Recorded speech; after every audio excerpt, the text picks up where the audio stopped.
হযরত ঈসা আলাইহিস সালাম কুলির নিকট সমস্ত জীবন বৃত্তান্ত শুনে বললেন, আচ্ছা, এখন তোমার জীবন বৃত্তান্তটি বলো, অর্থাৎ কিভাবে তোমার মৃত্যু হয়েছিল, তখন তুমি কি অবস্থায় ছিলে এবং পরে কি হলো।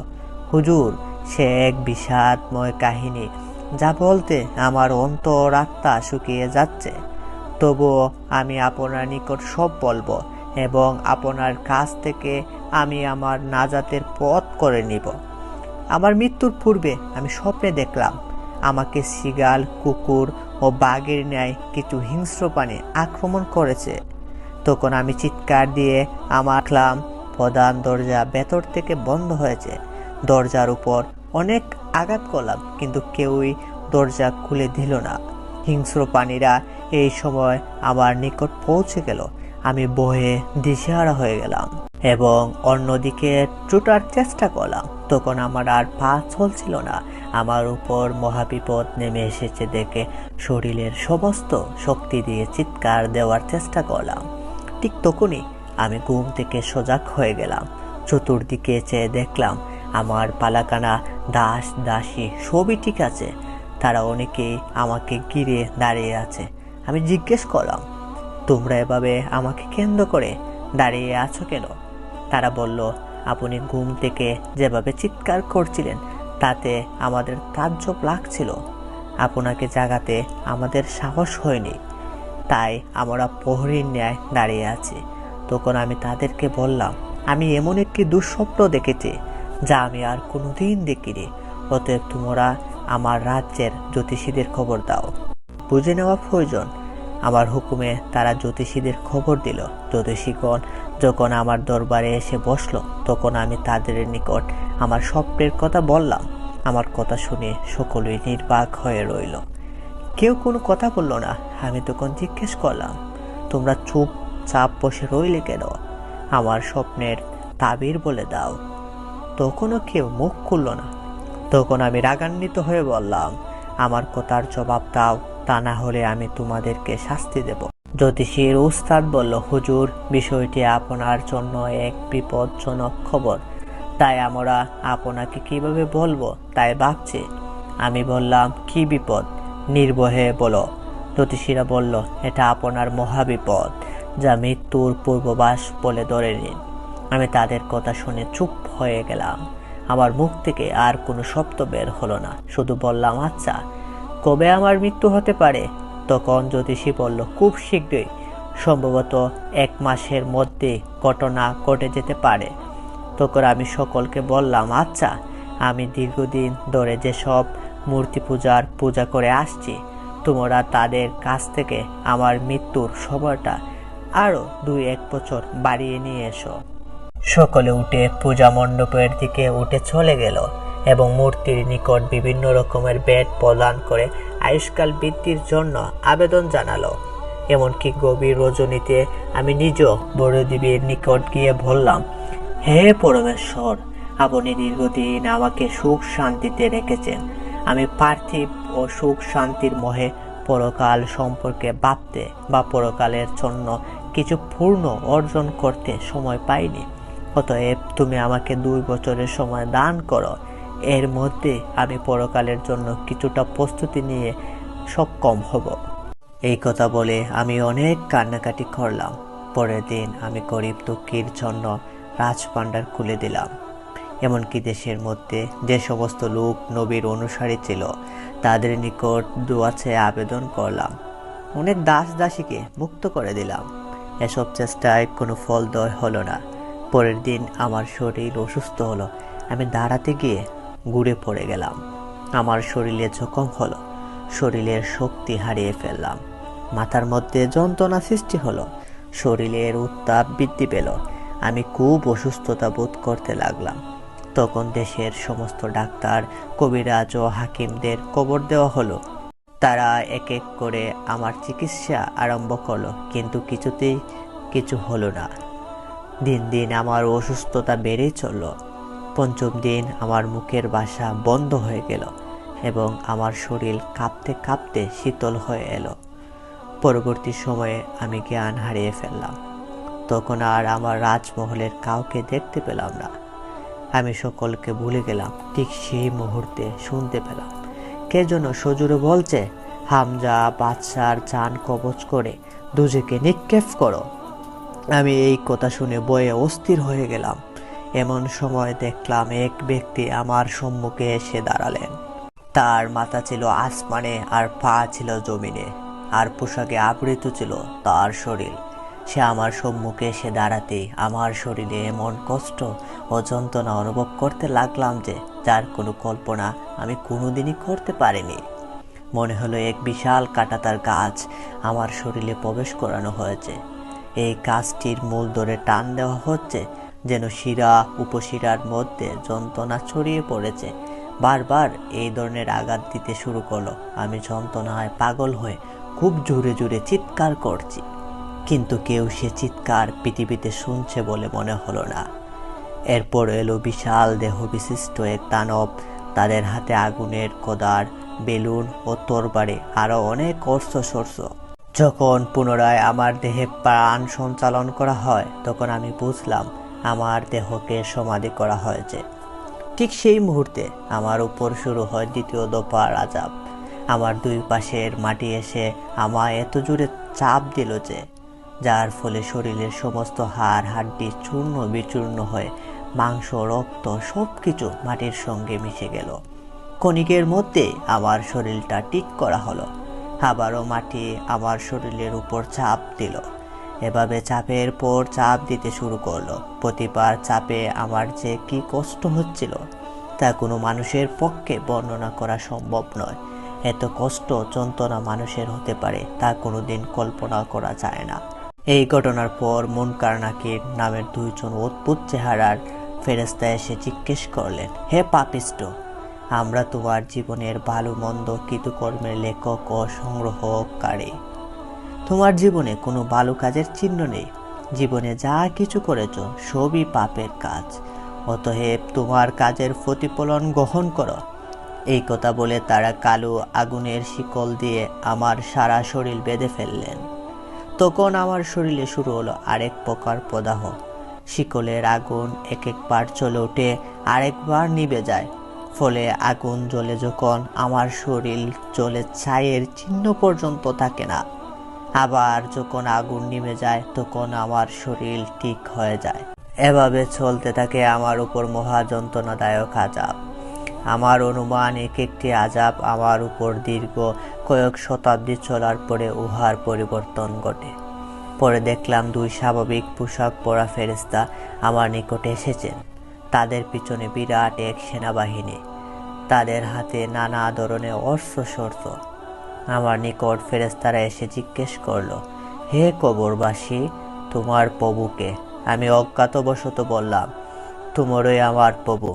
তখন তারা ক্ষিপ্ত হয়ে সেনাবাহিনীকে সম্মুখে এগিয়ে যেতে বলল। সেনাবাহিনীর এক একজন এক এক ধরনের অস্ত্র দ্বারা আমার উপর অত্যাচার চালাতে শুরু করলো। তখনকার কষ্ট ছিল আমার নিকট পূর্বের চেয়েও আরো ভয়ানক। এভাবে কয়েক শতাব্দী অতিবাহিত হওয়ার পরে উক্ত ফেরেশতাগণ পুনরায় এসে আমায় জিজ্ঞেস করলো, হে কবরবাসী, তোমার ধর্ম কি ছিল? আমি উত্তরে বললাম, আমি জানি না। তখন তারা আমার নিকট আরেক দল সেনাবাহিনী প্রেরণ করলো। তারা প্রত্যেকে তাম্বর নির্মিত উত্তপ্ত শিক দ্বারা আমার শরীর মাটির মধ্যে গেঁথে দিল। এই আযাব পূর্বের চেয়ে আরো ভয়ঙ্কর বলে মনে হলো। দীর্ঘ কয়েক শতাব্দী এই আযাব ভোগ করার ফলে একদিন শুনতে পেলাম কে যেন বলছে, এখন জমজাকে দুজকে নিক্ষেপ করো। এই আদেশের পরে আমার রূহকে শরীর থেকে বিচ্ছিন্ন করা হলো। শরীরটার খবর আর আমি জানি না। আমার রূহকে দুজকের এক দরজায় রাখা হলো। তারপর একজন বিশাল আকারের ফেরেশতা দেখলাম। সম্ভবত তিনি দুজকের দারোয়ান। সে আমাকে হুতামা দুজকে নিয়ে যাওয়ার জন্য তার অধীনস্থ ফেরেশতাদের হুকুম করলেন। আমি তখন কেঁদে কেঁদে বললাম, আমার পৃথিবীর সমস্ত সম্পদ আমি গরিব দুঃখীদের মধ্যে দান করে দিব। আমাকে অব্যাহত দান করুন। ফেরেশতা বললেন, সেই ধন দৌলত ও রাজ্যের উপর আজকে তোমার আর কোনো অধিকার নেই। শত চেষ্টা করো, সেখানের একটি পয়সা কাউকে দেওয়ার মতো তোমার কোনো ক্ষমতা নেই।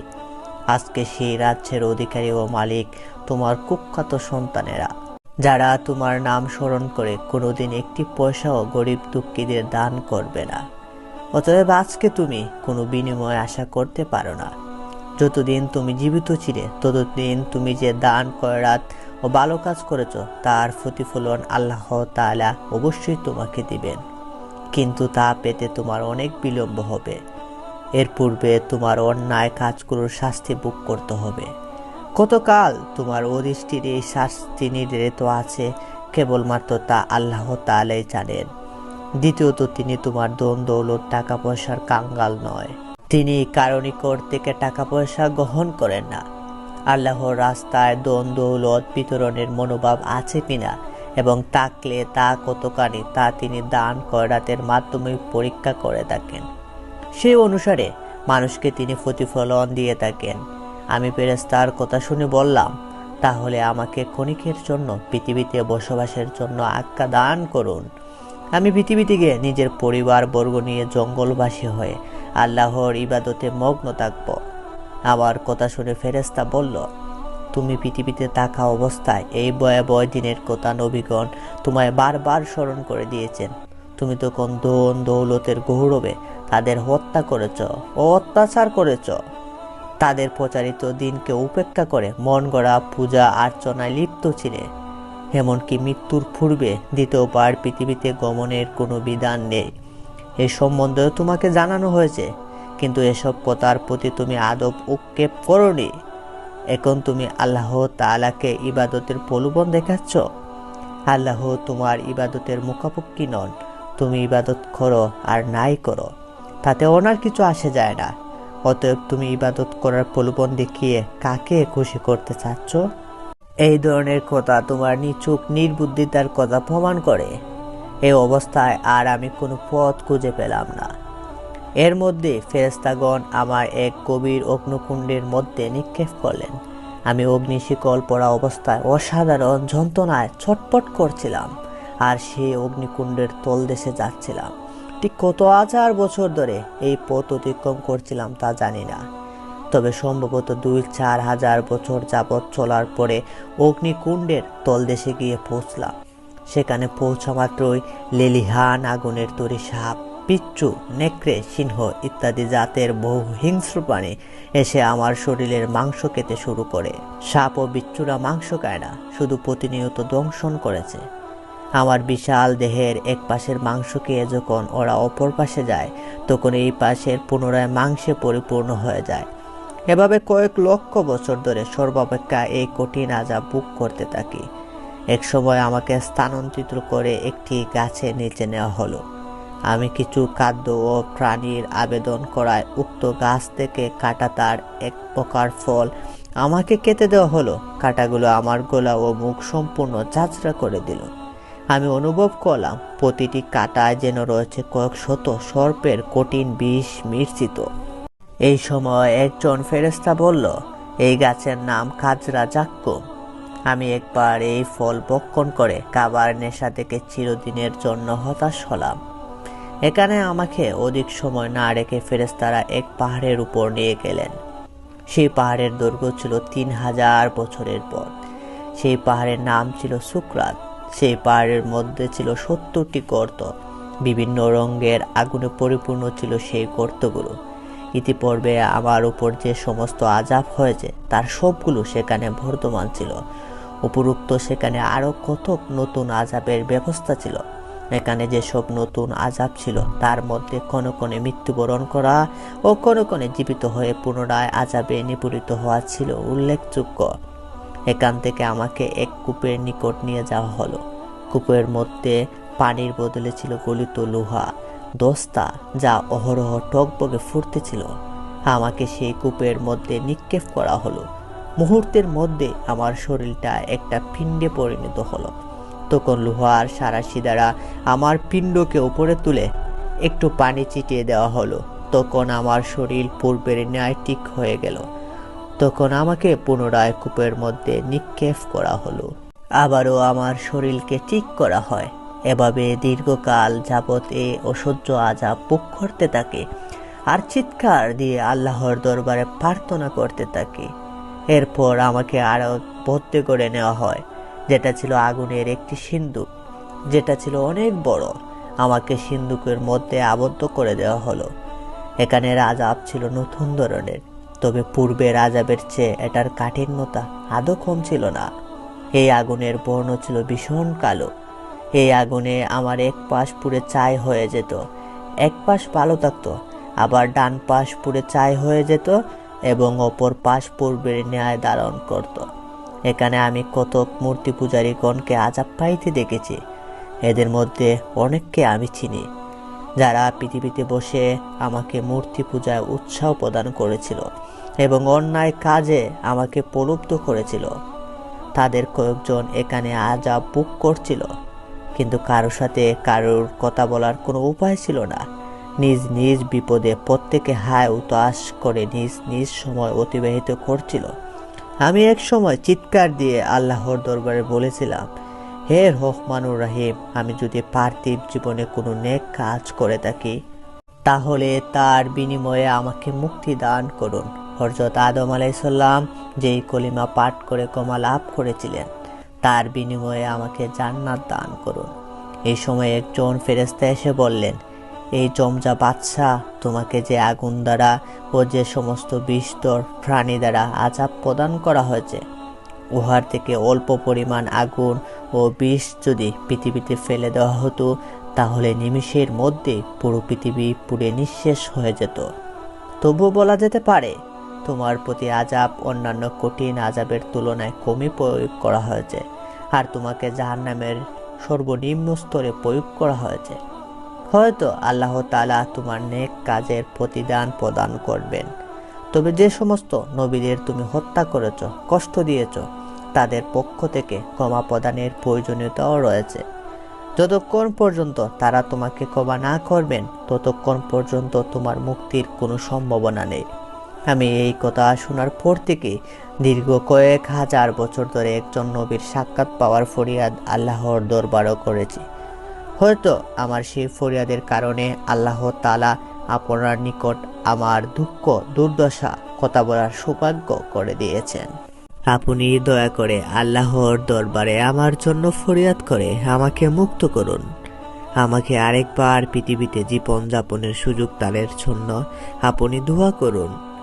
আমি পৃথিবীতে গিয়ে প্রাণ ভরে ইবাদতে মশগুল হতে চাই। হে আল্লাহর নবী, আপনি আমার জন্য শেষ নবী হযরত মুহাম্মদ সাল্লাল্লাহু আলাইহি সাল্লাম এর উসিলা ধরে দোয়া করুন। আপনার প্রতি এটা আমার প্রাণের দাবি। আপনার প্রতি আল্লাহর দোহাই, আমাকে উপেক্ষা করবেন না।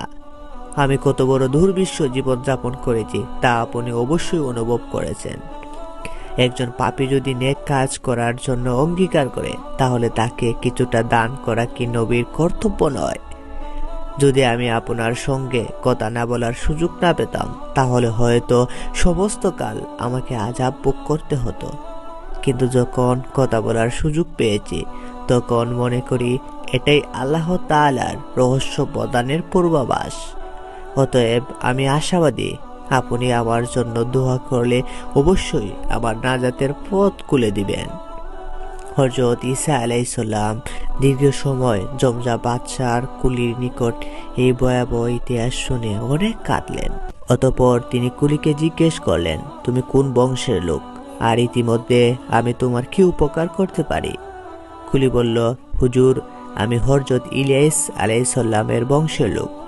যদিও পার্থিব ও দিনপঞ্জির হিসাবে মাত্র কয়েক দশকের ঘটনা, কিন্তু পরপারের হিসাব অনুসারে কয়েক লক্ষ হাজার বছর আযাব ভোগ করেছি। আরো কতকাল আমাকে ভুগতে হবে জানি না। এই দীর্ঘ বছরগুলোর মধ্যে যে সময়টুকু আপনার সঙ্গে আলাপ করার সুযোগ পেলাম, শুধুমাত্র এই সময়টুকুই আযাব মুক্ত ও স্বস্তির মধ্যে কাটানোর সৌভাগ্য লাভ করলাম। অতএব আমার একান্ত বিশ্বাস, একমাত্র আপনার দোয়ার ফলে আমার ভাগ্যের পরিবর্তন ঘটবে।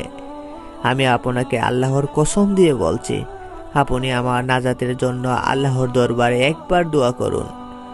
হযরত ঈসা আলাইহিস সালাম জমজা বাদশার কুলির আবেদন শুনে আল্লাহর দরবারে দোয়া করলেন এবং যে নবীদের প্রতি অত্যাচার করেছে তাদের নিকট ক্ষমা প্রার্থনা করলেন। নবীগণ যখন তার অপরাধ ক্ষমা করে দিলেন তখন আল্লাহ তাআলা তাকে ক্ষমা করলেন। অতঃপর ঈসা আলাইহিসসালামকে বলা হলো, আপনি যে ঐশী শক্তির বলে মৃতকে জীবিত করেন, জমজাকে সেইভাবে জীবিত করেন। তখন হযরত ঈসা আলাইহিসসালাম বললেন, হে জমজা বাদশার কুলি, হাড় মাংস, তোমরা আল্লাহর হুকুমে একত্রিত হও। নবীর আদেশে জমজা বাদশার হাড় ও কুলি একত্রিত হয়, একটি দেহ গঠিত হয়। নবী আবার দোয়া করলেন, হে জমজা বাদশার দেহ, তুমি জীবিত হয়ে যাও। নবীর দোয়ার বরকতে ও আল্লাহর হুকুমে তখনই জমজা বাদশার দেহ জীবিত হয়ে গেল। হযরত ঈসা আলাইহিসসালাম তখন তাকে বললেন, যাও, তোমার আরজি আল্লাহ তাআলা কবুল করেছেন। এখন তোমার ইচ্ছা মতো আল্লাহর বন্দগীতে লিপ্ত হও। জমজা বাদশাহ নিজের রাজ্যের কথা আর না ভেবে একজন সাধারণ মানুষের ন্যায় আল্লাহ তাআলার ইবাদতে লিপ্ত হয়। কথিত আছে যে ৮০ বছর জীবিত থেকে আল্লাহর ইবাদত করে পরলোক গমন করেন। এই সময়ে মুহূর্তের মধ্যেও সে শাহী জীবনের কথা ভাবেনি।